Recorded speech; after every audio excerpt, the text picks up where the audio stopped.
یرمیہ 40 باب، وہ کلام جو خداوند کی طرف سے یرمیہ پر نازل ہوا۔ اس کے بعد کہ چلوداروں کے سردار نبوزردان نے اس کو راما سے روانہ کر دیا،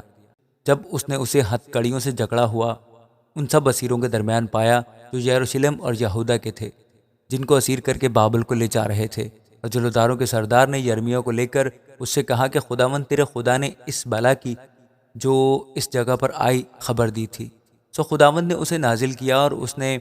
اپنے قول کے مطابق کیا، کیونکہ تم لوگوں نے خداوند کا گناہ کیا اور اس کی نہیں سنی، اس لیے تمہارا یہ حال ہوا۔ اور دیکھ، آج میں تجھے ان ہتھ کڑیوں سے جو تیرے ہاتھوں میں ہیں رہائی دیتا ہوں۔ اگر میرے ساتھ بابل چلنا تیری نظر میں بہتر ہو تو چل، اور میں تجھ پر خوب نگاہ رکھوں گا، اور اگر میرے ساتھ بابل چلنا تیری نظر میں برا لگے تو یہیں رہ۔ تمام ملک تیرے سامنے ہے، جہاں تیرا جی چاہے اور تو مناسب جانے وہیں چلا جا۔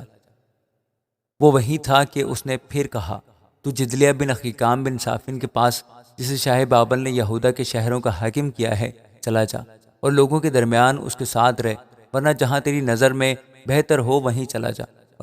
اور جلوداروں کے سردار نے اسے خوراک اور انعام دے کر رخصت کیا۔ تب یرمیہ جدلیہ بن اخیکام کے پاس مصفا میں گیا، اور اس کے ساتھ ان لوگوں کے درمیان جو اس ملک میں باقی رہ گئے تھے رہنے لگا۔ جب لشکروں کے سب سرداروں نے اور ان کے آدمیوں نے جو میدان میں رہ گئے تھے سنا کہ شاہ بابل نے جدلیہ بن اخیکام کو ملک کا حاکم مقرر کیا ہے، اور مردوں اور عورتوں اور بچوں کو اور مملکت کے مسکینوں کو جو اسیر ہو کر بابل کو نہ گئے تھے اس کے سپرد کیا ہے، تو اسماعیل بن نتنیاہ اور یوحنان بن جونتن بنی کریح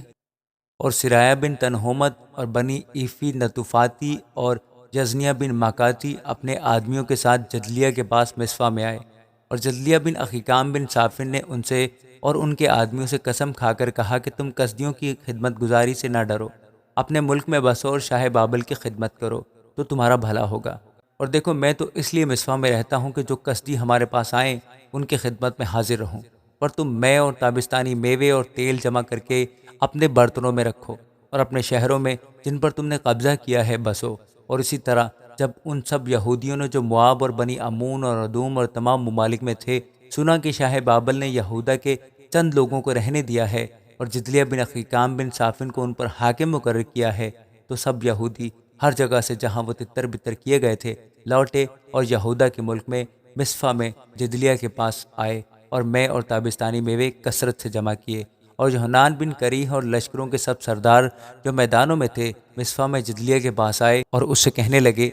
کیا تو جانتا ہے کہ بنی امون کے بادشاہ یعلیس نے اسماعیل بن نتنیہ کو اس لیے بھیجا ہے کہ تجھے قتل کرے؟ پر جدلیہ بن اخیکام نے ان کا یقین نہ کیا۔ اور یوحنان بن کریح نے مصفا میں جدلیہ سے تنہائی میں کہا کہ اجازت ہو تو میں اسماعیل بن نتنیہ کو قتل کروں،